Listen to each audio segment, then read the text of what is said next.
So, I want to start by giving you a little bit of insight on who I am. I am a geek. Just so you know, I'll lay it out there. I am a geek, 100%. Now, that's not necessarily a bad thing. If you were to come up to me and say, "You're such a geek," I would thank you. I don't mind that. I gladly, proudly proclaim that I am a geek. A lot of people think that it might be a bad thing, maybe an insult, you're such a geek. That doesn't bother me. I love it. My question is, do you know what a geek is? Now, I'm going to give you some explanations of a couple of words that you might not actually think of, because these are explanations that I'm creating for the purpose of being able to teach this study. And it makes it more fun. A geek is someone who knows a lot about a subject, a specific subject. They follow that specific subject, and they, in a sense, will pour themselves into it. Give everything they are to this specific topic. That's a geek, all right? Now, for example, I am a movie geek, especially when it comes to comic book heroes. I love fantasy stuff. That's just me. I am a movie geek. There was a time, actually, that if you needed to know what movie was playing this week, hey, I'm taking my wife out and I want to know what movies are in theater. All right, I could tell you. If you wanted to rent a movie for the night, I could tell you just about every good movie that was out.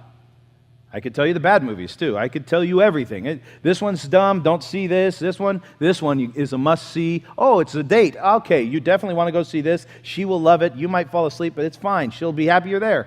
I could tell you everything about every movie. Now, I've slacked off a little bit because I just have other priorities now, but still, I'm a geek when it comes to movies, comic book stuff, all that. That's me. Now, my brother-in-law, Jeremy, he is a sports geek. He's a geek, but he's a sports geek. When it comes to movies, he's like, whatever. When it comes to sports, he is full of useless information. I mean that in the best possible way. I mean, he could tell you what happened in 1969 on whatever day of this one sport, and it's like, why would you know that? And who cares? Really? It's like 2012. Why do I care what happened then? But he knows it all, especially when it comes to basketball. He loves basketball. So he is a sports geek. Today at lunch, I'm sitting down and I'm eating with a couple of tech geeks.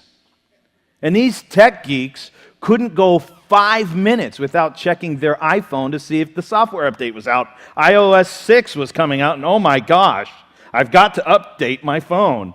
Every 5 minutes, it's not there, and they're in a race to see who could update it first. And then, this was the greatest part. The greatest part was, it was available. And they couldn't get it because there's no Wi-Fi. So now, they're sitting there staring at it and won't update. And they're like, no, we got to go home. We got to go back to the church. I can't update here. Lunch is over. Let's go. That's a geek. All right? That's not necessarily a bad thing, because if you ever want to know about something technical, go to them. They'll let you know. Now, all this, it's fun. But how do you become a geek? Again, a geek is someone that spends time studying, researching, and learning about a specific subject, something that interests you. You can be a geek about anything. There's geeks for cars and geeks for motorcycles and, again, sports and whatever. There's geeks for everything. Geeks are okay to be. I don't mind geeks. I like geeks. Now, years ago, all this is coming out because years ago, George Scully and I were sitting, and we were just joking around. He's also a movie geek, and we're just going back and forth, and we started labeling. My brother raised his hand. Well, what am I? Well, you're not necessarily a geek. You're more of a nerd. And, I'll get to that in just a second. We're coming up to that. But this was a ranking system that George and I started to create. Well, I'm driving around thinking, I've got to come up with a fun way to teach this topic to the youth group. And what's the best way to do it? Well, duh. Put them in a ranking system and use these words, and it makes a lot of fun for them. I've already got you laughing because it's hilarious. But when we get to the bottom line of this, hopefully you see where I'm going. And I hope that this will speak to you. I'm telling you, it's been a month. I still hear the youth group talking about it. I'm a geek. I'm willing to be a geek. We'll get there in just a minute. Like I said, being a geek is not a bad thing, especially since a geek is a little higher in rank, maybe a little better than being a nerd. Now, a nerd is obviously the next ranking down. Now, it's been suggested to me that I throw a couple more rankings in here, but not for tonight. That's like if you wanted a 5-point study or something. We're just going to keep it simple. A nerd is someone who talks like they know, they walk like they know, but they don't quite know enough to be a geek. They're like right there. It's just, they know and they love it and they're having fun, but yeah, I mean, maybe. Often nerds act and look a little weird. They can be a little awkward to be around sometimes. Just a little. For example, does anybody know what Comic-Con is? Comic-Con is, if you're not sure, I know you know. Comic-Con is an event that is held in San Diego every year. Actually, they have them all over the place. Not Comic-Con, they call them different things. But Comic-Con is for movies, comic books, video games, all that stuff. And every geek on earth loves Comic-Con because that's when all the new stuff comes out and we sit around watching on the internet going, ooh, what's the new this or that? So Comic-Con is a geek mecca. Every geek loves Comic-Con. There are many of these events, like I said, around America every year, and often what you will find is people in costume. People in costume is, all right. A geek, I got to explain it this way. A geek will dress up in costume, but when a geek dresses up in costume, they're genuine. I mean, they're real. They're the real deal. And they not only are the real deal, they demand that you are too. And if you're not, can you go hang out with them, please? That's where the nerds are. The nerds are the guys that maybe they went trash picking and pulled some stuff out and just pieced their costume together. And, well, you can tell who they're supposed to be. I think that's a stormtrooper. It might be. I'm not really sure. But that's, it's not authentic. A geek knows the backstory of every single person on the planet of Endor. The nerd knows that Endor exists. That's about it. That's where we're going with this. But a nerd goes a little bit further. A nerd, they not only dress up, but they also might get a little weird in that they actually believe they are a Jedi. They believe that their fake lightsaber is real. They get a little kooky. They're the weird ones. So the geeks are like, yeah, bye-bye, get out of here. And that's how this gets a little bit awkward. Now, we've seen the geek and the nerd, and both are okay, but they're both better than a dork. Now, stay with me. Hold on. Don't go too far. Let me rein you in. This is serious. I'm on a serious topic here. A dork is someone who walks the walk and talks like they know what they're talking about, but really they have no clue. Not only do they have no clue, but they have no desire to know. That's a dork. They're a wannabe. They want to be like the geek, but they just don't want to put the time and effort that he put in to all of this. They don't want to do it. They don't want to put in that time and effort. Now that I've described these three things, which are you in the Christian life? Which one are you? Are you willing to be a geek for Christ? That's the title of tonight's message. A geek is sold out and unashamed of Jesus Christ, like we saw in the video tonight. I'm sitting there watching it going, that's my study. I don't need to teach. It's right there. That's it. That's what we're talking about. A geek loves to talk about Jesus Christ, lives to talk about Jesus Christ, no matter who they are with or what the consequences may be, and often the reward and the blessings are great. Why? Because this life that we live is the greatest blessing that we have. This is the greatest blessing. And when we live this life for Christ, there will be more blessing. That's a promise. Tonight we're going to look at 3 chapters. We're going to be in the book of Daniel. We're going to start actually in chapter 4, verses 1 through 3, and then we're going to just jump around a little bit. So Daniel, chapter 4, verses 1 through 3. Nebuchadnezzar, the king, to all peoples, nations, and languages that dwell in all the earth. Peace be multiplied to you. I thought it good to declare the signs and wonders that the Most High God has worked for me. How great are his signs and how mighty his wonders. His kingdom is an everlasting kingdom, and his dominion is from generation to generation. Daniel chapter 4 is one of my favorite passages. This is the testimony of King Nebuchadnezzar. And it is actually one of the only testimonies in Scripture.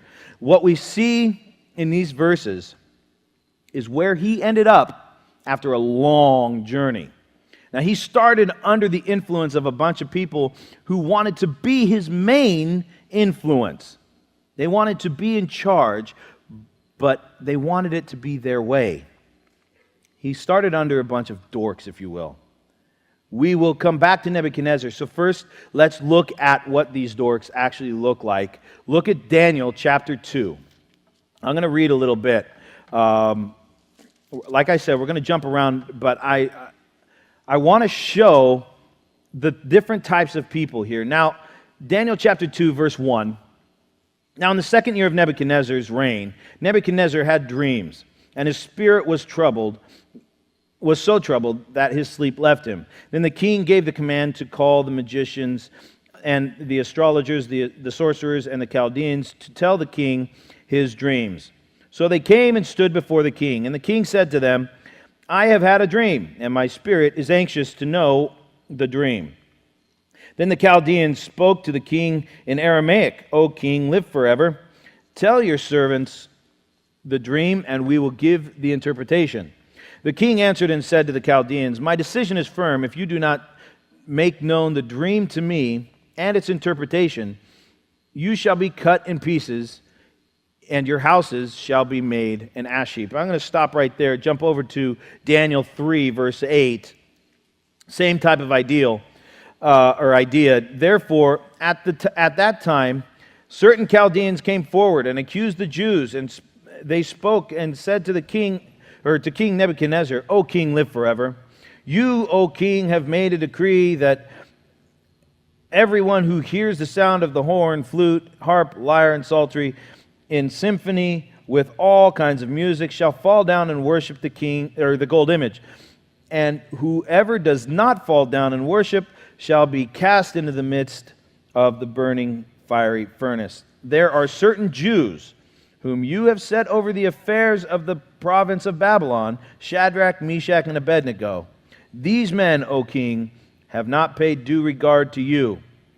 They do not serve your gods or worship the gold image which you have set up. Now, these guys are the wannabes. They're the dorks. They're the ones that, well, really are going to, they're trying to do, they know what's right, they know what to say, but they're not willing to do what's right in the eyes of God. If you look at the stories in Daniel, these guys seem to pop up everywhere. They're all over the place. Now, they always know the right things to say. This is the thing about this type of person, about a dork in this sense, is that they know the right things to say. But where's their heart? Listen to what they tell the king over and over, just the 2 parts that we read. O king, live forever. They know the right words to say. They like to flatter the king, get him on their side, and suddenly the king's willing to listen.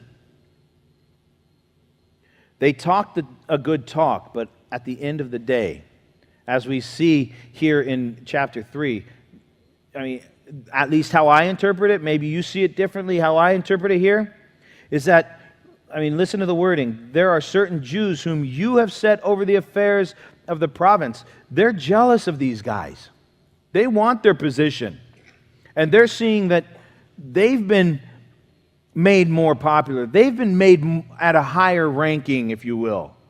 And they want it. So they're doing what they can to tear them down. And I like the king, though. I have to say this. I do like the king. The king points out a very important point. Daniel, in chapter 2, verses 8 and 9, the king answered and said, I know for certain that you would gain time because you see that my decision is firm. If you do not make known the dream to me, there is only one decree for you, for you have agreed to speak lying and corrupt words before me till the time has changed. He could see right through him. Problem was, he wasn't the brightest tool in the shed. He could see through them. He knew they were full of empty words.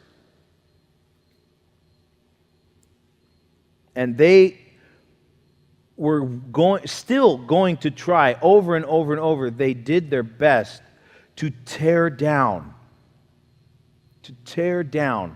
what Daniel and his friends were willing to do, or wanting to do, rather. These are dorks. These are dorks. We have these type of people in the church even today. These are the people who talk like they know the truth and maybe even know all the right words to say, but underneath, in their hearts, they aren't really in it for God. They're in it for their own self. They're in it for their own promotion. It's sad to say, but they are here even in the church. And this Christian thing really isn't their thing. You know, they're just really more interested in building up their own kingdom. They like being recognized as important and as spiritual people. They love that part. They see position as the goal of ministry. And once they have it, they demand respect.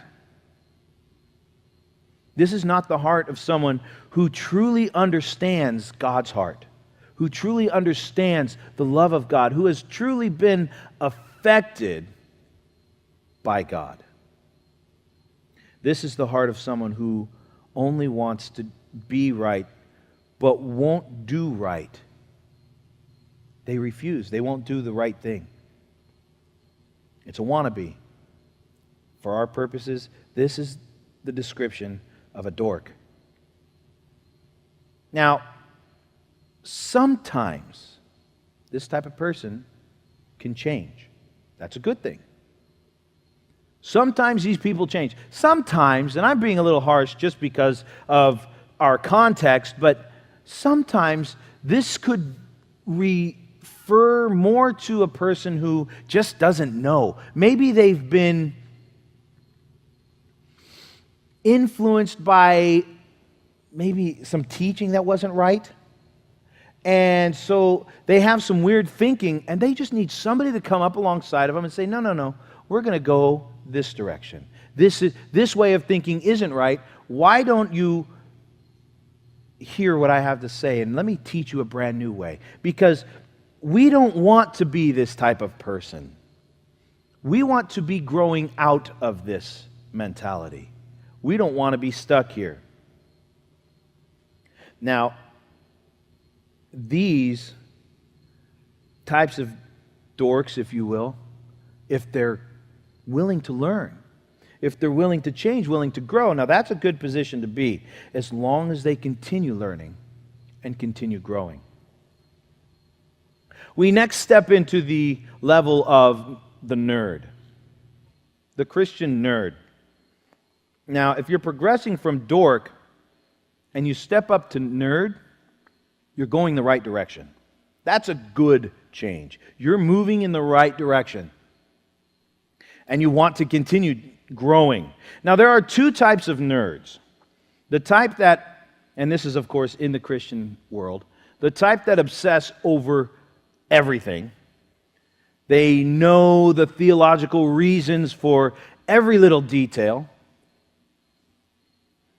And there's also the type that knows the right things to say and the right things to do, but doesn't always say or do the right things. They know it, and they want to do it, but they're still learning. That's an okay place to be. In our passage, we're going to go to this second type, which is King Nebuchadnezzar. We're going to go down to Daniel chapter 2, verse 46. It says, "Then King Nebuchadnezzar fell on his face, prostrate before Daniel." Now, this is after Daniel explains this whole dream. Remember this ordeal, right? He orders all the wise men to be killed. All of you are useless. You can't help me. I'm going to have you and your families killed. I'm going to burn your houses down, and that's that. Well, Daniel tells him the dream, tells him the interpretation, and now the king fell on his face, prostrate before Daniel, and commanded that they should present an offering and incense to him.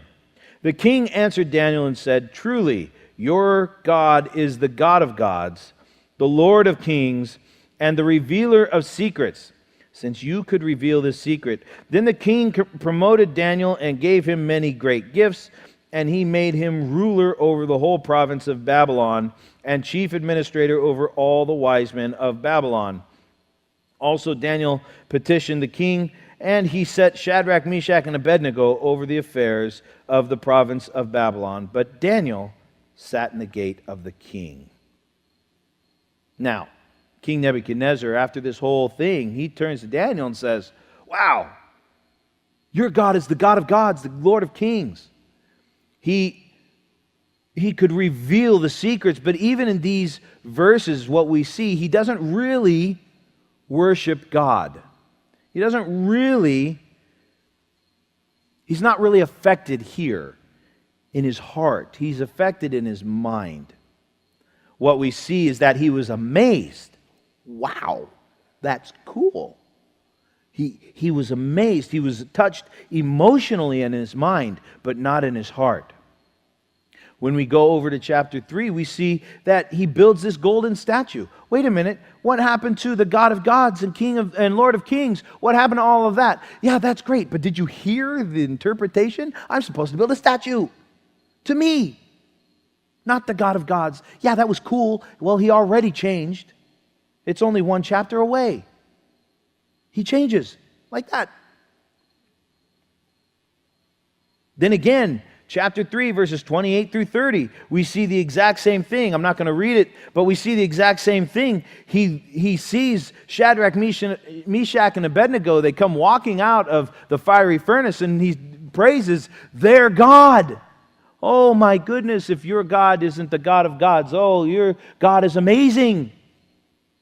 But what do we see? Chapter 4, he tells us he didn't really get it.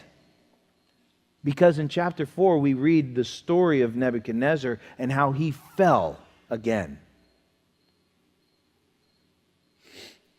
As a matter of fact, it's funny to me, his response at the end of chapter 3, he basically decrees that everybody should worship the God of Shadrach, Meshach, and Abednego, and if you don't, I'll cut you in pieces. Try using that next time you're out witnessing. See how far you get. You see, it was a mind thing for him. He understood, he could see it, and he was amazed, but it didn't touch his heart. He wasn't affected here. So he's still not quite there. He's growing. He's a nerd in progress right now. He's growing, but he's not quite there. Like I said, this type of nerd is learning and growing as a Christian. It's a good place to be, but it can be very dangerous. It can be very dangerous because you can fall into some weird little traps, if you will. You can become one of those types of nerds that sees yourself as more than you really are. You become judgmental. You become sort of, in a way, you are the spiritual one, not them. And what little knowledge you might have becomes greater in your eyes. The problem is it's head knowledge, not heart knowledge. Now, don't get me wrong, there's nothing wrong with head knowledge. As a matter of fact, I find it very important. If you don't have head knowledge of God, it's never going to travel to your heart. If you don't know God, how can you know God with your heart? You can't. You have to know it. And honestly, a lot of times it's a lot of fun to find this stuff anyway. There's a lot of people that pick a lot of things out. Like I said, the young adults, we studied predestination the other day. Years ago, when I was in Bible college, I wrote a paper on predestination for the sole purpose of I wanted to know about predestination. Not for any other reason, because let me tell you, predestination does not save your life. So it has nothing to do with salvation. But it's amazing to understand it, just because. If you've ever listened to Chuck Missler, you will hear some stuff that when I hear him, I sit there going, why? Who cares? What is the purpose of that? Who knows? But he has fun, so great. And it's interesting. I would go through it, but I don't think I have time for that. There's a lot of fun stuff, but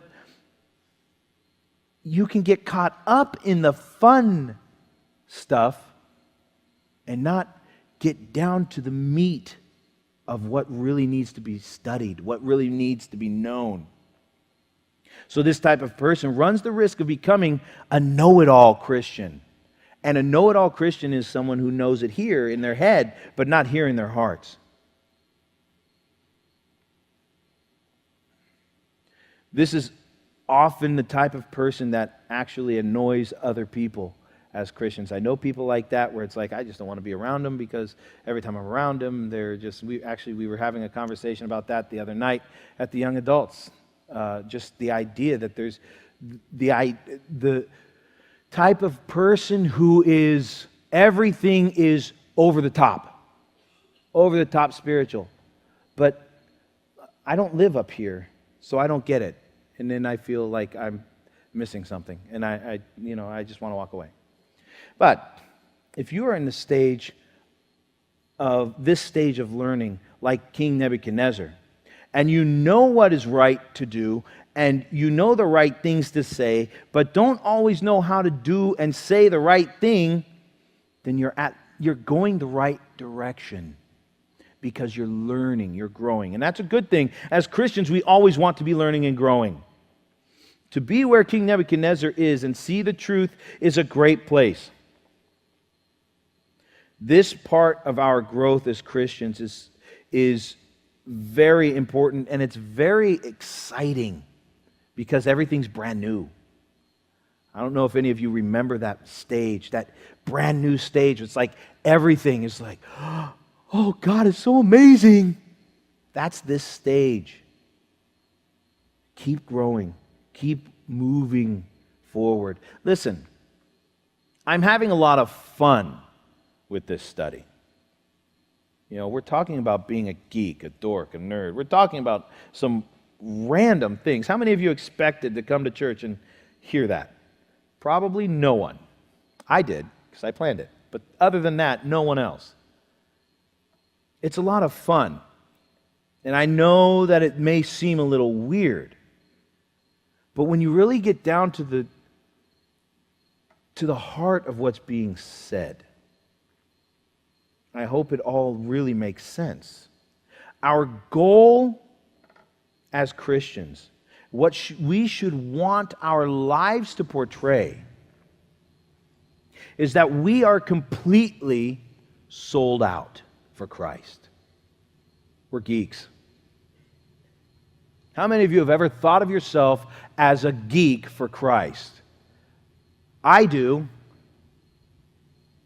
I'm a total geek for Christ. I love it. I have no problem walking around proudly proclaiming, I'm a Christian. Listen, if that describes you, congratulations, you're a geek. That's what we're talking about tonight. that we are sold out. Sold out means to just be completely over the top dedicated. I don't care who knows it. I'm a geek. How many of you, if you're married, how many of you, when you were getting married, wanted to tell everyone? I'm getting married. How many of you, when you were getting married, didn't tell a person? Oh, I don't want them to know. Oh, what if they find out? Really? Guess what? You're getting married to Jesus Christ. How many of you are excited about that? You should be. The marriage supper, the marriage day is coming. And we need to be excited. You're going to be a beautiful bride. You should be geeks about this. You should be totally geeking out, man. Coming back into Daniel chapter 2. Now talking about geeks. We're at our final step here. The final step of the journey. Daniel chapter 2, verses 13 through 16. So the decree went out. I just want to point something out here really quick. The decree went out, and they began killing all the wise men. This is a lot of fun. So they they sought Daniel and his companions to kill them. Then, with counsel and wisdom, Daniel answered Arioch, the captain of the king's guard, who had gone out to kill the wise men of Babylon. He answered and said to Arioch, the king's captain, "Why is this decree from the king so urgent?" Then Arioch made the decision known to Daniel. So Daniel went in and asked the king to give him time that he might tell the king the interpretation. Now here's what I want to point out. Daniel wasn't afraid of who he was. He wasn't afraid of a man who was threatening his life. He wasn't afraid of anything because he was sold out. He was a total geek for Christ. He didn't care. Or for God at this time. It would have been Christ, but it was God. He heard that they were killing the wise men, and he went to the guy who's killing them. "Hey, how you doing? Looking for me?" "Yeah, I got a question. Why are you doing this?" And the guy actually answered him. Instead of killing him, he answered him. Then he went to the king and said, "Just give me a little bit of time." He wasn't afraid. He didn't care. Daniel chapter 2, verse 26. The king answered and said to Daniel, whose name was Belteshazzar, I like Daniel better, "Are you able to make known to me the dream which I have seen and its interpretation?" Daniel answered in the presence of the king and said, "The secret which the king has demanded, the wise men, the astrologers, the magicians, and the soothsayers cannot be declared to the king. But there is a God in heaven who reveals secrets, and he has made known to King Nebuchadnezzar what will be in latter days." He stands up and just boldly proclaims that it's not me. No, I cannot tell you, but God can.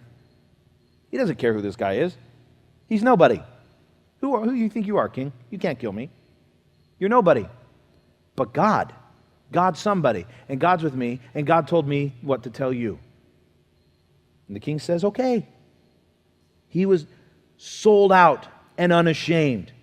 In the next chapter, in chapter 3, verses 14 through 18, what's the king do? The king threatens them. I love these verses. Nebuchadnezzar spoke and said, "Is it true that you guys aren't going to serve my gods and worship the gold image?" He said, "Now I'm going to give you one more chance. Do it, or I'm going to throw you in the fiery furnace." And this was their answer, "O King Nebuchadnezzar." Notice what they don't say. You don't see, "O King, live forever." They don't care. "O King Nebuchadnezzar, guess what? We're not afraid of you." Where is it? "We have no need to answer you in this matter. If that is the case, our God whom we serve is able to deliver us from your burning fiery furnace, and he will deliver us from your hand, O king. But if not, let it be known, O king, that we do not serve your gods, nor will we worship the gold image which you have set up." That is sold out. That's a geek and a half right there, if I may throw a half on there. It's a total, utter geek. 100%. They didn't care that the king was threatening them. They boldly proclaimed, "King, hey, we respect you, but guess what? we respect God a lot more. You can threaten us. Doesn't bother me.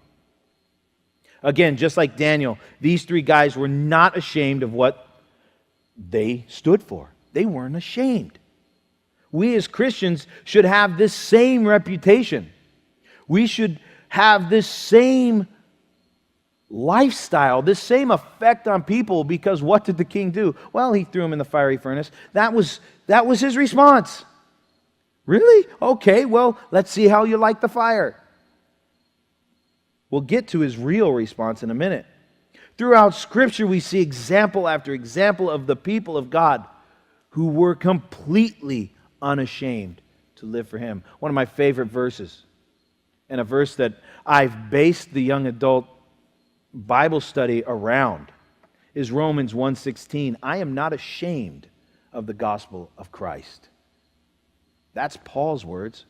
That's Paul's thinking. That's how Paul feels. He was a geek for Christ. So was Peter. Peter stood before the religious council and they told him, stop preaching. Stop preaching this Jesus stuff. And he said, I have a question. Is it better for me to listen to you or to God? Which one? All right, I'm going to keep preaching then. That was Peter's stance. He was a complete geek. Stephen, we all know what happened to him. He was stoned. Why? Because he wouldn't stop. Shut him up. No, I'm not stopping. All right, we're going to stone you. Okay, Father, forgive them. What? How about Jeremiah? I want to stop preaching, but it's like a fire within me. I can't stop speaking it. I have to let it out. The list goes on and on. Of course, now we're back in Daniel. Now this is the whole thing, whole package. Daniel chapter 4, at the very end, verses 34 through 37. And at the end of the time, I, Nebuchadnezzar, lifted my eyes to heaven, and my understanding returned to me. And I blessed the Most High and praised and honored Him who lives forever. For His dominion is an everlasting dominion, and His kingdom is from generation to generation. All the inhabitants of the earth are reputed as nothing. He does according to His will in the army of heaven, and among the inhabitants of the earth. No one can restrain His hand or say to Him, what have you done? At the same time, my reason returned to me, and for the glory of my kingdom, my honor and splendor returned to me. My counselors and nobles resorted to me. I was restored to my kingdom, and excellent majesty was added to me.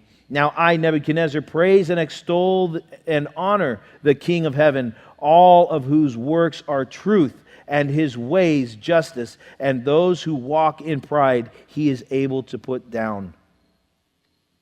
I think he finally got it. Now, he had to learn the hard way, but I think he finally got it. We see a man who has completely been transformed. Chapters 2 and 3. You know, he sees God. Ooh, he's cool, but he doesn't get it. It's all head knowledge. But now he's got it. I love it. I pointed out earlier. What was his response? Hey, you're going to worship their God or die. What's he say now? Listen, I'm not going to make any threats. Let me tell you what God has done in my life. And let me tell you that He will do the same for you if you just believe. This man's sold out. There is a real understanding of who God is. And now he is absolutely able to praise the Lord because his heart's been pierced. I love that. This is a man completely sold out for God. He is a true geek. One last thing that this passage brings up, and I mentioned it at the very beginning, and that is the rewards are great. The blessings are great. Living for Christ, being sold out, being a geek for Him, the rewards are amazing. Chapters 2 and 3, we see Daniel and his buddies. They're promoted as they followed Christ, as they followed God, rather. They were promoted. They were blessed because of it. At the end of chapter 4, one of the things that Nebuchadnezzar says, everything was restored to me, but there's one special word here. Excellent majesty was added to me. He got more. God gave him everything back and then more. He was blessed because he was a geek. He was blessed because he decided to be sold out, to live, to give everything he was and is to the Lord. I believe in you now. I don't care about anything else. I believe in you. You are the awesome King. Another thing that I absolutely think is awesome here, Daniel, I believe Daniel, Shadrach, Meshach, Abednego, I believe these four guys, I believe Nebuchadnezzar came back to them. I believe they got to sit around and talk. And he said, listen, if it wasn't for you, I don't think I would have seen it. But you introduced me to this God. And now, because of you, I know who he really is. That's a blessing. Not for Nebuchadnezzar, but for these four guys. They lived their life. How many of us would be blown away to get into heaven and have somebody walk up to us and say, oh, you're here. If it wasn't for you and the fact that you lived your life for Christ, there's no way that I would ever have known who he was. Thank you for living. Thank you for being sold out. Thank you for being a complete geek for Christ. Because your life changed mine. How many people are we affecting that we don't even know? Because we're just willing to live for him. I don't know how many of you have been through an experience like Nebuchadnezzar. I have. Not the whole eating grass thing. That I didn't do that. I've been there. I've been to the point of, turning my back on God and falling and having to see God pick me back up, being restored and watching him overabundantly bless me. I've seen that, and it's so wonderful to be able to stand up and say, yeah, God, where else would I go? Why would I live for anything else but you? I don't know. I personally like being sold out for Christ. I like living my life this way. I like not being ashamed. I like being free. Not to have to hide who I am. And I know there's parts of the world where they have to, but man, we're in America. We don't yet. We don't have to hide. We're blessed. So live it. Live that sold out life. Romans 1:16, I am not ashamed of the gospel. Make that be like every morning you wake up and that's the first words in your mind. I'm not ashamed. I'm not ashamed of you, Lord. Let me be your witness today. I'm not ashamed of you. I'm sold out. I'm a geek. So where are you in this walk? What do you want to be? Are you a dork? Someone who knows the right things, but you aren't really interested in any of it? Maybe you're a dork that is, you just don't know. You need somebody to help you, to show you the right way. Keep growing. Don't play the game. Keep growing. Are you a nerd? Young, still learning, wanting to know more. That's a good place to be. Learn, feed on it, study, resource. What did I say a geek was? Someone who pours all that they are into it. Pour everything you are into learning about Christ, into learning about who God is and what he has for you. I was teaching on Sunday night with the young adults. We're going through Ephesians, like I said, Ephesians chapter 1.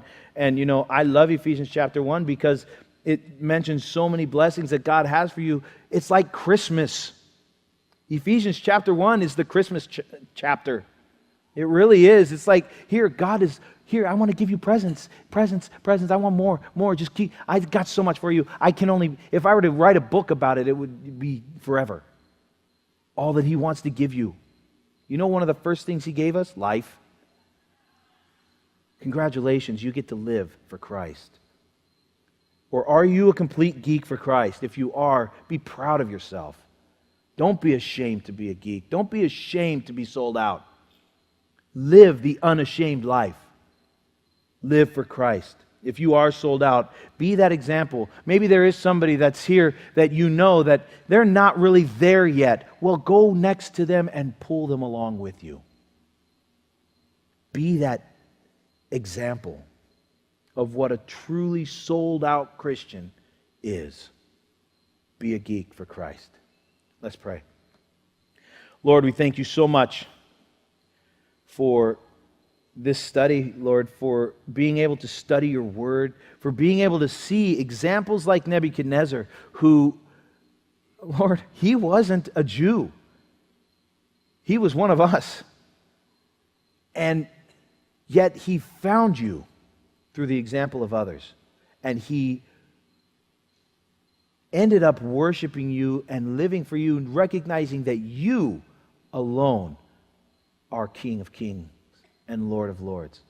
And we worship you. We thank you, Lord. I pray that you would help us, enable us to be able to be sold out for you. Let us live the unashamed life. Thank you, Lord, in your name. Amen.